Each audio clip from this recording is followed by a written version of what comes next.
वाले हाशिए पर ढकेल दिए गए मजदूरों नौजवानों की लड़ाई लड़ते हुए सिवान की धरती पर शहीद हुए कॉमरेड चंदू की विरासत से आता हूँ। समाजवादी समानती व्यवस्था के खिलाफ आत्मसम्मान के अधिकार की जिस लड़ाई को सावित्रीबाई फुले, फातिमा सेठ और जगदेव प्रसाद कुशवाहा, कर्पूरी ठाकुर ने आगे बढ़ाया, उस लड़ाई का उत्तराधिकारी हूँ मैं। भगत सिंह क्रांतिकारी उम्मीदों का और अम्बेडकर के समतामूलक समाज के शब्दों का प्रतिनिधित्व करता हुआ आपके सामने खड़ा हूँ और आप सबको क्रांतिकारी जय भीम और लाल सलाम पेश करता हूँ। इस छात्र संघ चुनाव में आपके सामने राजनीति के दो मॉडल है। पहला मॉडल है मनी मस्कल की राजनीति का, गुंडाई और दबंगई की राजनीति का। एबीवीपी जैसे तमाम सरकारी संगठन इस मॉडल के चैंपियंस है। ये संगठन बरसाती मेंढक जैसे चुनाव के वक्त बाहर निकलते हैं और आपके कदमों में चंद तारे ला देने का वादा करते हैं। यही संगठन है जो बंदूक और बम का खौफ दिखाकर आप पर दबाव डालते हैं और पैसा, पिज्जा, बर्गर का लालच देकर आपके वोट को ठग लेना चाहते हैं। और वो गरीब छात्र और महिलाएं जो हम जैसे आम छात्रों को वोट करना चाहते हैं, उन्हें बैलेट बॉक्स और पोलिंग बूथ तक भी नहीं पहुंचने देते हैं। इन संगठनों के भाजपा, जदयू जैसे राजनीतिक दल केंद्र और राज्य की सत्ता में दस्तखत है। इनकी केंद्र और सरकार फीस वृद्धि को व्यवस्थित रूप से लागू करने वाली नई शिक्षा नीति को 2020 में लाता है। यह एबीवीपी इतना बेशर्म है कि अगर 2021 में ये लोग प्रेस कॉन्फ्रेंस के माध्यम से जारी करते हैं कि इनका संगठन सभी राज्यों में फीस वृद्धि लाने वाली, आरक्षण पर वार करने वाली, शिक्षा को पूर्ण रूप से निजीकरण में ध्वस्त देने वाली न्यू एजुकेशन पॉलिसी देश भर में लागू करवाएगा। और आज पटना यूनिवर्सिटी के चुनाव से पहले ये आपसे फीस वृद्धि से लड़ने का झूठा वादा कर रहे हैं। केंद्र में इनकी सरकार 1 दशक से है, राज्य में इनकी सरकार 2 दशक से है। पिछली स्टूडेंट यूनियन में भी इनके ही लोग थे और इस नाते आज पटना विश्वविद्यालय की जो जर्जर हालत देख रहे हैं, उसके जिम्मेदार भी सिर्फ यही लोग हैं।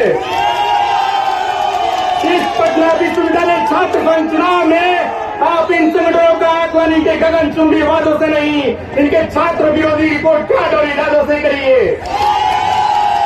आप इससे इनका आकलन करिए कि पटना विश्वविद्यालय से पास आउट इनके जेपी नड्डा और नीतीश कुमार जैसे नेता सत्ता के शीर्ष पर बैठे हुए हैं, पर पटना विश्वविद्यालय के लिए कुछ नहीं करते हैं। वहां पर मुझ जैसे आम छात्रों की ये पटना विश्वविद्यालय की हालत साल दर साल बिगड़ती जा रही है। दूसरा मॉडल है संघर्ष का मॉडल, अहिंसा का मॉडल, आम छात्रों के मुद्दों पर संघर्ष करने का मॉडल, विचारों का मॉडल, आम छात्रों के सपनों का मॉडल। जब बीपीएससी का पेपर लीक होता है तो अभ्यर्थियों के साथ पुलिस की लाठियां, पानी की बौछार झेलता है ऐसा। जब छात्रावास बंद करवाए जाते हैं तो धरने और हड़ताल पर बैठकर खुलवाता है ऐसा।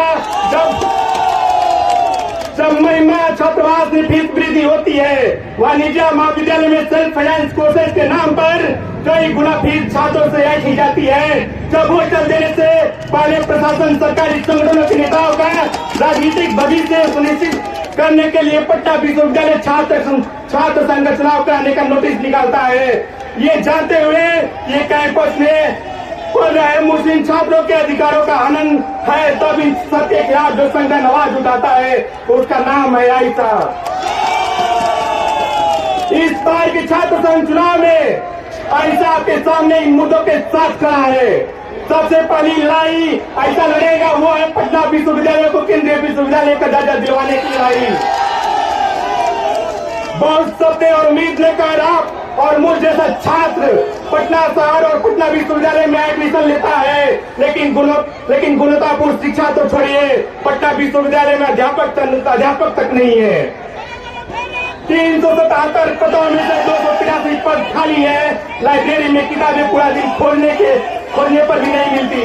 क्लासरूम में स्मार्ट बोर्ड, होटल में पानी और मेज की व्यवस्था छात्रों के लिए कुछ उपलब्ध नहीं है। इन मूलभूत अधिकारों के लिए बेहतर इंफ्रास्ट्रक्चर के लिए लड़ेंगे। लाइब्रेरी को 24/7 आवर्स खोलने के लिए लड़ेंगे, ताकि हर पढ़ने वाले, बच्चों की परीक्षा की तैयारी करने वाले, रिसर्च कर रहे छात्रों के पास सुकून से पढ़ने की सुविधा हो।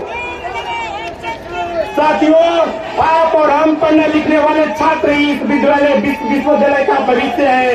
इस विश्वविद्यालय की दीवारों को हम ही मजबूत कर सकते हैं। इसलिए आपसे अपील है कि अपना एक एक वोट एक ऐसे संगठन को दें जिसने अपनी लड़ाई हमेशा सड़कों को लड़ी है, ताकि अपनी लड़ाई और आपके मुद्दे, आपके यूनियन के भी मुद्दे हो। अपनी बात खत्म करते हुए मैं कहना चाहूंगा कि संघर्षों के साए में इतिहास हमारा पलता है, कि संघर्षों के साए में इतिहास हमारा पलता है।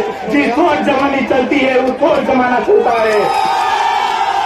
अब आप तय करिए कि इस जमाने को किस ओर चलाएंगे। साथियों, मेरा नाम विश्वजीत कुमार है और मेरा बैलेट नंबर 8 है। मैं प्रेसिडेंट पद का उम्मीदवार हूँ। वाइस प्रेसिडेंट की कैंडिडेट है रीतिका साइन, जिनका बैलेट नंबर 2 है। जनरल सेक्रेटरी की कैंडिडेट है नीतीश कुमार, जिनका बैलेट नंबर 3 है। ज्वाइंट सेक्रेटरी के कैंडिडेट है इकराम खान, जिनका बैलेट नंबर 1 है। फिर गार्ड के कैंडिडेट है ऋषि कुमार, जिनका बैलेट नंबर 6 है। इन तमाम बातों के साथ मैं आप सभी को क्रांतिकारी जय भीम और लाल स्वागत करता हूँ। बहुत बहुत शुक्रिया।